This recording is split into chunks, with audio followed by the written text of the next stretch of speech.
Step into Value Zone Hyper Mart Patancheru.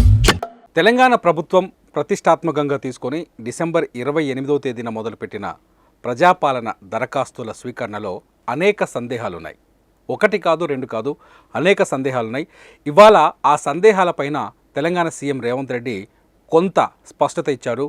అది కూడా కేవలం 2 అంశాలపైన ఇచ్చారు. ఒకటి రైతు భరోసా, రెండోది వచ్చేసి పెన్షన్. ఈ రెండింటిపైన ఇవాళ రేవంత్ రెడ్డి కొంత స్పష్టత ఇచ్చారు. కానీ ఇంకా దరఖాస్తు ఫారం ఏదైతే ఉందో, ఇప్పుడు మీకు దరఖాస్తు ఫారం చూపించబోతున్నాం, ప్రజాపాలన దరఖాస్తు ఫారం.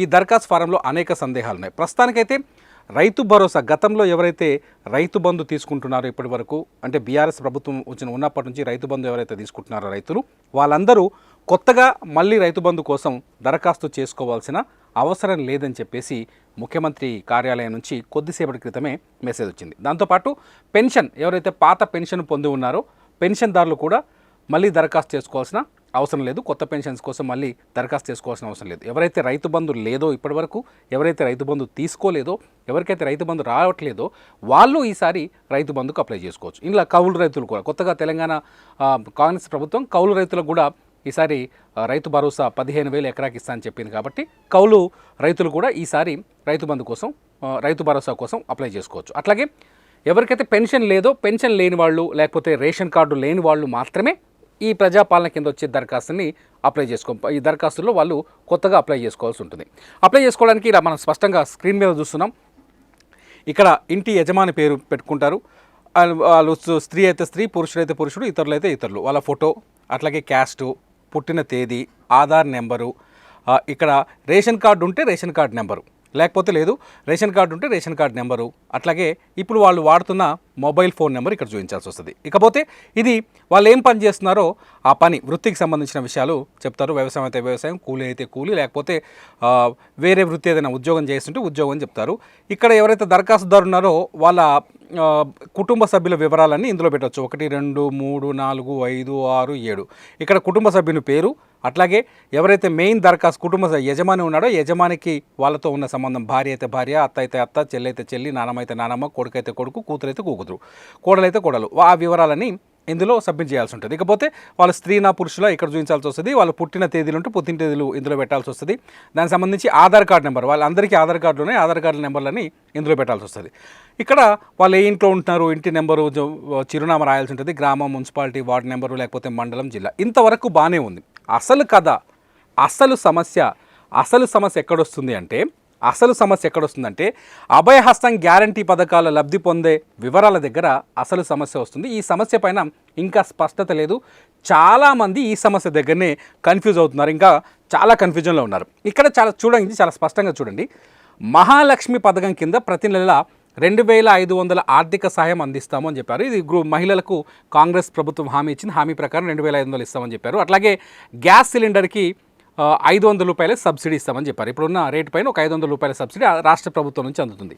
దానికోసం ఇక్కడ గ్యాస్ కనెక్షన్ నెంబర్ వేయాలి, సరఫరా చేస్తున్న కంపెనీ పేరు, అంటే ఇండియన్ గ్యాసా, హెచ్పీ గ్యాసా, ఏ గ్యాస్ ఉంటే ఆ గ్యాస్ పేరు రాయాలి, సంవత్సరానికి వినియోగిస్తున్న గ్యాస్ సిలిండర్ సంఖ్య, అంటే ఏడాదికి నువ్వు ఎన్ని సిలిండర్లు తీసుకుంటున్నావు ఆ సిలిండర్ల ప్రకారం ఈ గ్యాస్ సిలిండర్ల సంఖ్య వేయాలి. Okay, no problem. కానీ ఈ ఆర్థిక సాయాన్ని ఎక్కడ ఇస్తారు?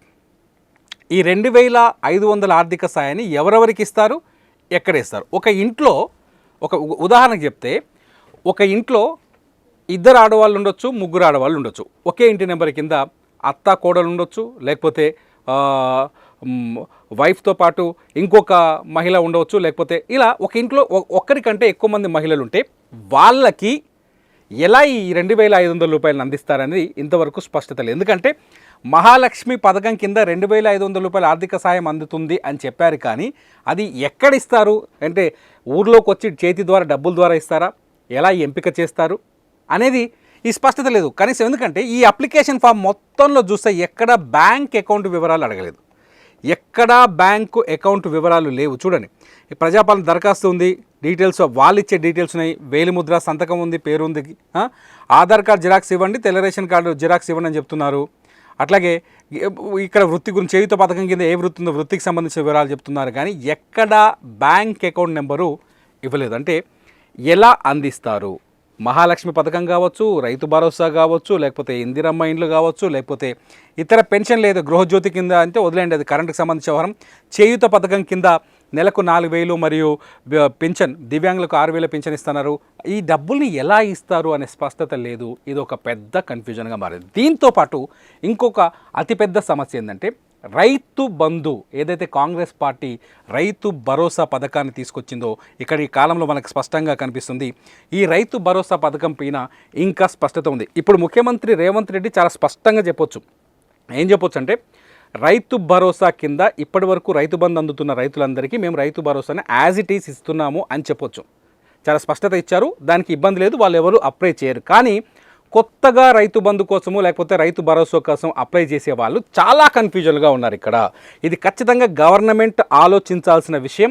ఈ విషయం గురించి గవర్నమెంట్ ఇంకొకసారి థింక్ చేయాల్సిన విషయం ఏంటంటే రైతు భరోసా పథకం కింద ప్రతి ఏటా రైతుకి ఎకరానికి 15,000 రూపాయలు ఇస్తారు. రైతు అయితే రైతు, కౌలు రైతు, పట్టాదారు పాస్ పుస్తక నెంబర్లు ఇక్కడ ఏమని చెప్తున్నారు. కానీ ఇక్కడ ఏంటంటే ఈ ఫారం మొత్తం ఒక కుటుంబ యజమాని పేరు మీద ఉంది, ఆయన ఒక్కరి పేరు మీద ఉంది. కానీ ఇక్కడ రైతు భరోసా దగ్గరకు వచ్చేసరికి చాలా పెద్ద క్వశ్చన్స్ ఏంటంటే పట్టాదారు పాస్ పుస్తకం నెంబర్లు రైతు ఆ ఇంటి యజమాని పేరు మీద ఉన్న భూమి నెంబర్లే సర్వే నెంబర్లే వేయాలా? అంటే నేను ఒక ఇంటికి యజమాని అనుకోండి, నా పేరు మీద ఉన్న సర్వే నెంబర్లే వేయాలా? ఫర్ ఎగ్జాంపుల్ మా ఇంట్లో నేను, మా నాన్న, మా తమ్ముడు, మా అమ్మ, నా భార్య, మా తమ్ముడి వైఫ్ ఉంది ఉదాహరణకి. సరే, అయితే మా భూమి మా నాన్న పేరు మీద కొంతుంది, మా అమ్మ పేరు మీద కొంతుంది, మా తమ్ముడు పేరు మీద కొంతుంది, నా భార్య పేరు మీద కొంతుంది, మా తమ్ముడు భార్య పేరు మీద కొంతుంది.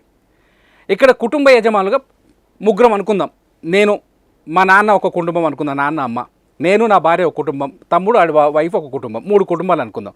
కానీ భూమి నా పేరు మీద ఉంది, నా భార్య పేరు మీద ఉంది. ఇక్కడ ఎవరి సర్వే నెంబర్లు వేయాలి? నా సర్వే నెంబర్లు వేయాలా? నా భార్య పేరు మీద ఉన్న సర్వే నెంబర్లు వేయాలా?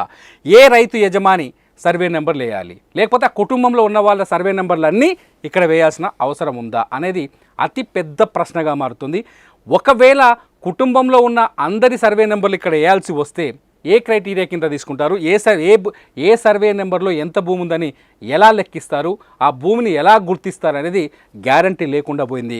ఇక్కడ ప్రతి రైతు భరోసా పథకం మీద చాలా ప్రశ్నలు అలాగే ఉండిపోయాయి. అంటే కుటుంబ యజమాని పేరు మీద ఉన్న భూమి పట్టా నెంబర్లు మాత్రమే, సర్వే నెంబర్లు మాత్రమే వేస్తే ఆ కుటుంబంలో ఉన్న మిగతా వారి పరిస్థితి ఏంది? వాళ్ళకి రైతు భరోసా వస్తుందా రాదా అనే క్వశ్చన్ ఇక్కడ చాలా స్పష్టంగా బయటకు వస్తుంది.